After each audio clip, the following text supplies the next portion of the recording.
Parce que si j'ai bien compris, alors c'est de la politique politicienne et vous savez qu'en ce moment c'est pas ce que j'ai envie de faire. Mais bon, sacrifions une seconde à ce sujet.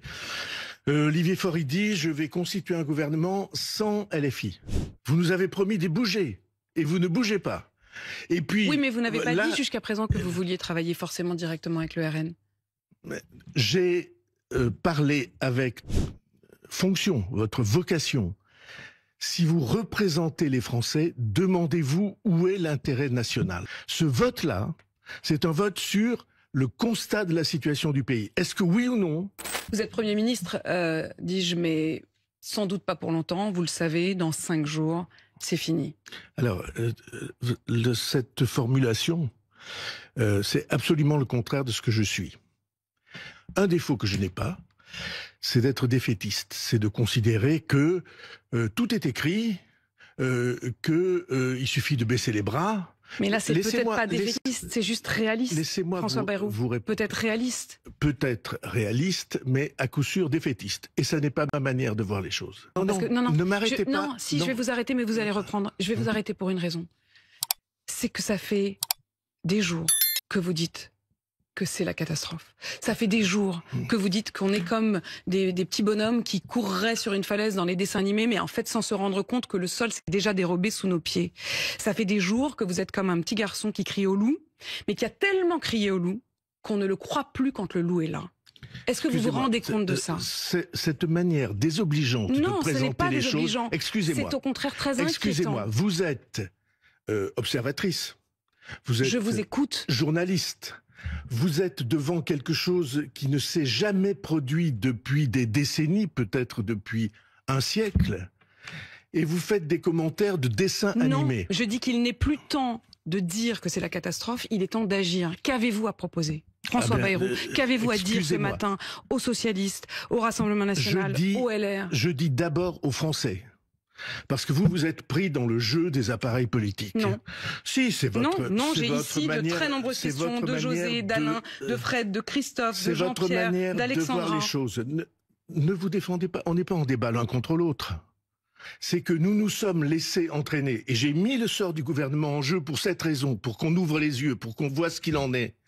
D'habitude, les gouvernements, comme vous savez, les Français disent, ils se planquent. Hein, vous avez mis votre tête, en effet, sur le bio. Pour que tout le monde se rende compte de la situation. Vous voyez bien que c'est pas si grave. Le bateau continue à flotter, comme j'ai eu l'occasion de le dire. Vous avez dit, Simone, t'inquiète pas, le bateau continue à flotter. Et donc, mais vous vous adressez aux Français, sauf que ce sont les parlementaires qui auront le doigt sur le bouton lundi. Mais les parlementaires peuvent faire tomber le gouvernement. Ils en ont le pouvoir. Et ils prévoient de le faire. Et ils prévoient de le faire. Est-ce que ça va rendre service au pays? Qui sont les parlementaires qui vont, qui menacent ou qui annoncent qu'ils vont faire tomber le gouvernement? Tu parles d'un exploit à faire tomber le gouvernement. C'est un gouvernement qui n'a, depuis le premier jour, pas de majorité absolue, pas de majorité relative. On a dû construire un budget parce qu'il n'y avait pas de budget. Bayrou, on va parler un peu franchement. Vous avez compris que pour l'instant, ça n'a pas pris. Vous avez l'impression que je parle pas franchement? Si, mais il y a un point sur lequel, sauf le respect que je vous dois, vous êtes dans le déni, c'est que les chiffres ne sont pas bons, ça ne passe pas. Qu'avez-vous à dire ce matin aux différentes organisations politiques que vous avez commencé à rencontrer hier, que vous rencontrerez encore demain, pour les convaincre de ne pas appuyer sur le bouton éjecte lundi? Je dis, si vous avez ce qui est votre fonction, votre vocation, si vous représentez les Français, demandez-vous où est l'intérêt national. Ce vote-là, c'est un vote sur le constat de la situation du pays. Est-ce que oui ou non, cette situation dans le monde, comme je viens de le montrer, est-ce que cette situation, elle est grave et urgente? Ma réponse, elle est grave et urgente. Et si vous connaissez quelqu'un averti qui pense que ça n'est pas le cas, vous continuez à les examiner ou vous dites ce matin, je renonce à supprimer les 2 jours fériés? Je renonce dès l'instant que nous aurons trouvé, et c'est ça tout le but du travail que nous devrions conduire à propos du 8. 4 milliards d'économies ailleurs. 4 milliards, c'est 4 000 millions d'euros. Hein, non, mais on a commencé à comprendre. Mais ça veut dire que vous dites, je suis OK, mais j'attends qu'ils me fassent une proposition sur les 4 milliards. Dans le ils m'ont dit, et ils ne sont pas les seuls, Laurent Wauquiez sera à ce micro demain matin, eh bien, le Laurent président Wauquiez, du groupe Les Républicains. Il était là, il a dit, pour nous reconnaissons l'importance de l'effort. Ouvert ce matin, mais vous ne dites pas, je l'ai supprimé. Et je suis tout à fait prêt, je l'ai dit, à ce que nous examinions ensemble, c'était mon idée initiale. On retourne à la case départ, François Bayrou. Non, mais on en est toujours ne prenez pas l'air catastrophé, ne prenez pas l'air journalistiquement catastrophé. Non, mais je le prends parce que je sais que l'heure tourne, que vous n'avez plus que 5 jours et que vous en êtes encore ce matin à me dire je suis ouvert à la discussion. Mais c'est pas je suis ouvert à la discussion.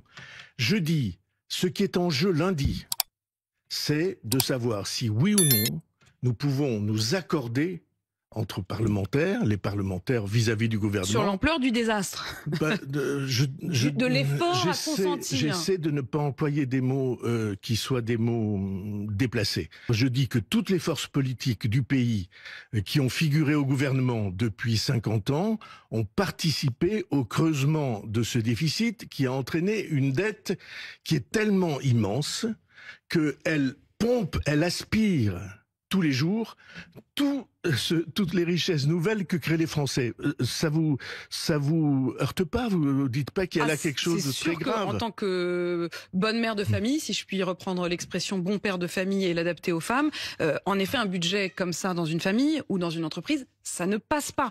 Je crois que là-dessus, tout le monde est d'accord. Mais simplement, eux vous disent, si vous faites un geste, éventuellement on ira. Le geste n'est toujours pas vraiment 100% là. De Malherbe, 30 milliards de plus. Mais vous n'avez pas envie que ça marche en fait. Vous n'avez pas envie de rester lundi. Mais pourquoi vous pouvez... Parce que si vous vouliez rester, vous feriez des gestes là. Vous savez que ça passe pas.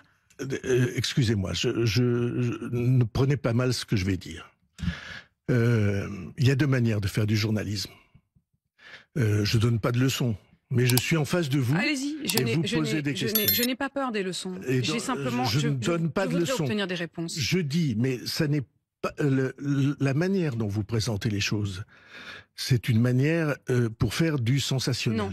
Vous faites de la pédagogie. Moi, je dis, vous venez de faites de la pédagogie. Et c'est formidable de faire de la pédagogie. Mais il n'est plus temps de faire de la pédagogie. Eh bien, vous vous trompez absolument. Jusqu'à lundi, il est absolument temps de la prise de conscience. Vous ne pouvez pas tenir les 2 rôles à la fois. Vous dites, comment? Mais vous ne bougez pas. Vous nous avez promis de bouger. Et vous ne bougez pas. Et puis, oui, mais vous n'avez pas dit jusqu'à présent que vous vouliez travailler forcément directement avec le RN. J'ai parlé avec toutes les forces politiques représentées au Parlement, à la différence de tout le monde. Oui, vous voyez bien la quadrature du cercle. Exactement. Et donc, cette idée qu'en France, on est capable d'ignorer complètement la responsabilité qu'on a, le moment qu'on est en train de vivre, la gravité des choses, simplement parce que chacun veut imposer son point de vue. Le RN dit il faut regarder la situation des étrangers. Et de notre côté, le Parti socialiste dit il faut absolument dépenser plus et créer... vous connaissez ces 2 grands courants. Ceux qui disent qu'il faut faire payer les étrangers, ceux qui disent qu'il faut faire payer les riches. L'idée de créer 27 milliards d'impôts plus 5, ça fait près de 32 milliards d'impôts qui reposeront pour l'essentiel sur les entreprises et sur les investisseurs. Si vous lisez la presse économique ce matin, vous en avez, il y a des réflexions sur ce sujet et des réactions hostiles sur ce sujet partout. Vous ne pouvez pas déséquilibrer un pays en touchant à sa force de production quand c'est un pays dont le problème principal est qu'il produit pas. Vous ne regrettez pas d'avoir peut-être mis la charrue avant les bœufs, c'est-à-dire d'avoir demandé d'abord la confiance, et eux ont le sentiment que du coup la discussion de toute façon ne se fera pas. C'est exactement comme si vous me disiez, en réalité, lorsque vous avez un patient et qu'il y a des médecins, il faut commencer par l'ordonnance avant de faire le diagnostic. Des décisions qu'on doit prendre. Déjà dans l'idée que vous n'êtes plus là. Oui, Olivier Faure, il l'a dit hier, j'ai dit à mes camarades, si l'un d'entre vous a son téléphone qui sonne et que c'est le président de la République, il décroche. Et s'il lui propose d'être Premier ministre, il répond oui. Ça veut dire qu'ils sont déjà dans l'après. Pour eux, c'est déjà fini. Bon, faisons pas de mystère. Olivier Faure pense qu'il peut être nommé Premier ministre. Vous le savez, il l'a dit et tout le monde le dit. Il peut l'être quand Emmanuel Macron dit ça dépend. Il faut bosser avec les socialistes. Le Premier ministre, c'est celui qui est choisi par le président de la République. C'est ça les institutions. Et c'est très important. Et donc, la question, c'est avec quelle majorité ? Parce que si j'ai bien compris, alors c'est de la politique politicienne et vous savez qu'en ce moment c'est pas ce que j'ai envie de faire. Mais bon, sacrifions une seconde à ce sujet. Olivier Faure il dit je vais constituer un gouvernement sans LFI. Fort bien, je pense en effet que l'alliance du PS avec LFI est un problème pour le pays et pour le PS. On va constituer un gouvernement sans LFI. Et pendant tout le week-end précédent, aux universités de LFI, tout le monde scandait « tout le monde déteste le PS ». Donc c'est pas... Non, c'est pas très amical. C'est pas très amical, c'est pas très cohérent pour le pays. Et puis, il va censurer... Il va abattre... Donc vous êtes en train de dire ça marchera pas mieux que moi. Ça marchera pas mieux que moi. Laissez-moi finir juste en 2 phrases la démonstration. Il va abattre, ou il veut abattre, le gouvernement qui est soutenu par ce qu'on appelle le bloc central. De LR jusque aux formations du centre et du centre-gauche. Est-ce que c'est le bon moyen de trouver une majorité? Est-ce qu'il est logique, cohérent de dire « je vais abattre votre gouvernement et après vous me soutiendrez ». Je suis pas sûr que ça marche.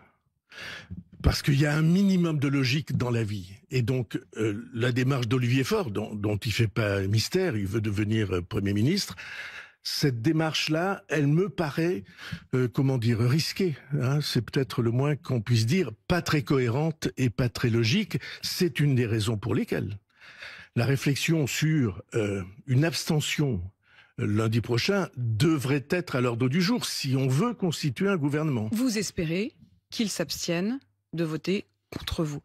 François Bayrou, si toutefois... Non, je veux corriger votre formule. Ma disposition d'esprit, ce n'est pas être dans les marchandages d'appareils de parti.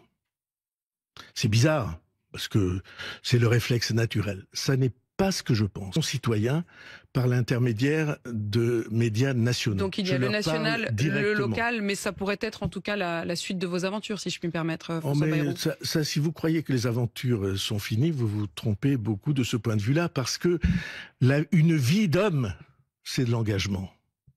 Et l'engagement, il prend plusieurs formes, mais en tout cas, il ne s'arrête jamais, à mes yeux. Enfin, le job de Premier ministre en lui-même, il a sans doute une fin lundi quand même. Peut-être. Vous dites ça mais ça supposerait que j'accepte un verdict contre lequel je me bats tous les jours, à chaque minute, parce que ce qui est en jeu, c'est pas mon sort, c'est pas le sort du gouvernement. C'est secondaire. Ce qui est en jeu, c'est le sort du pays et c'est ce qu'il ne faut jamais perdre de vue dans les débats que nous avons. Ces 2 points, cette refonte possible de l'AME, donc émission exceptionnelle évidemment, parole à l'opposition. Je vous laisse y aller, mais je vous sens encore sceptique, François Bayrou. Vous avez du mal à partir, vous êtes inquiet. En aucune manière. En aucune manière. En aucune manière. Vous restez serein. Je suis. Vous dites, vous avez du mal à partir. Je suis à votre table. Je ne vais pas quitter. Tout à fait. Vous êtes aussi très poli. Vous êtes aussi très poli. Je ne vais pas quitter la table alors que vous êtes en train de parler avec vos spectateurs. Je vais vous raccompagner alors. À tout de suite sur BFM TV. Alors, à quelques jours d'un vote crucial à l'Assemblée nationale, François Bayrou s'exprime sur la crise que traverse son gouvernement entre déficit budgétaire inquiétant, instabilité parlementaire et tensions entre les partis. Il tente d'appeler au réalisme, à la coopération et à la responsabilité nationale. Face aux propositions de former un gouvernement excluant certaines forces politiques comme LFI, il alerte sur les dangers d'une gouvernance déséquilibrée. Ce moment politique clé interroge sur la solidité des institutions et la capacité des acteurs à mettre de côté les intérêts partisans. Faut-il sauver le gouvernement pour éviter la crise ou faut-il tout simplement tout rebattre? Quelles sont ces alliances qui sont encore possibles? Donnez-nous votre avis en commentaire de cette vidéo. Abonnez-vous pour ne rien manquer des prochaines vidéos d'analyse politique dans le monde. À tout de suite.